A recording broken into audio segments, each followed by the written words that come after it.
పుత్ర దోషం ఉన్నవారు ఏం చేయాలని అడుగుతుంటారు చాలా మంది. దోషాల్లో కల్లా భయంకరమైన దోషం పితృదోషం.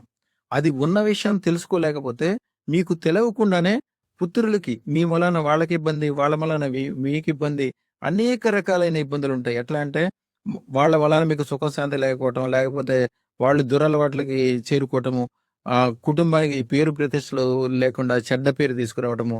ఇయన్నీ కాకుండా మీరు ఈ దేవుడి దయ వల్ల వాళ్ళు సక్రమంగా ఉన్నప్పటికీ ఒక మంచి వయసొచ్చిన తర్వాత ఒక యాక్సిడెంట్ ద్వారా గాని, ఒక హత్య ద్వారా గాని, వాళ్ళు విగత జీవితులు అవటం అండి.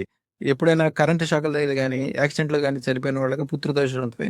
అలాగే పుత్రదోషం ఉంటది. మీరు ఒకసారి గమనించండి. అయన్నీ కూడా జాతకాల్లో స్పష్టంగా కనపడవు. అది చూడాలంటే 12వ గడిలో చూడాలి. 12 రాశిలోకెళ్ళి 12 గడిలో చూడాలి. అంటే ఆ జాతకాన్ని ఒక మనిషి ఒక సంవత్సరం పాటు విశ్లేషణ చేస్తే గాని ఆ గడి దగ్గరికెళ్ళరు. ఇయన్నీ జరిగే పనులు కాదు. అందుకని అలాంటి దోషాలు దగ్గరికి కూడా రాకుండా చేసుకోగలిగింది ఒక శుక్ర శతరత్నం. అలాగే ఒక అదృష్టరత్నం, ఒక మహత్తరత్నం ఈ స్టోన్‌లో ఒక అద్భుతమైన విజయాలు కలుగజేస్తే దోషాలను దగ్గరికే రానివ్వు.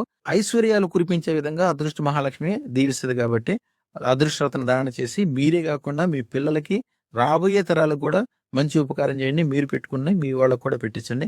శుభం భూయాత్. ఇక చెప్పాలంటే కన్నీరే తప్పు అని చెప్పుకోవాలి. అంత ఇబ్బందులో ఉన్నప్పుడు వచ్చారు. ఇప్పుడు చాలా అంత మంచిగుందా ఇప్పుడు? బ్యాక్ బాబుని చేతులతోటి తీసుకొచ్చాము. కార్‌లో వచ్చేటప్పుడు తల్లిగారి నవ్వు చూడండి ఎంత సంతోషపడుతున్నారో వారు. వారు ఎంతో టెన్షన్ తోటి అసలు యాక్చువల్‌గా కార్‌లో వచ్చేటప్పుడు వారు ఎట్లా వచ్చామో మాకే తెలవదండి. అసలు ఏం చేస్తున్నామో మాకే తెలవదు. దుఃఖము, కోపము, ఇబ్బంది అసలు ఎట్లా ధన్యవాదాలు తప్పితే నేనైతే ప్రస్తుతానికి ఏమి చెప్పుకోలేనండి. అమ్మ. అదే నాకు అది కూడా చిన్న మాటలాగే ఉంది. నా బిడ్డ మా ఛానల్‌కు లైక్, షేర్, సబ్స్క్రైబ్ చేయండి. మీ అదృష్టం మొదలవుతుంది. అదృష్ట జ్యువెల్స్‌ను సందర్శించండి. ఏఎస్ రావు నగర్, హైదరాబాద్.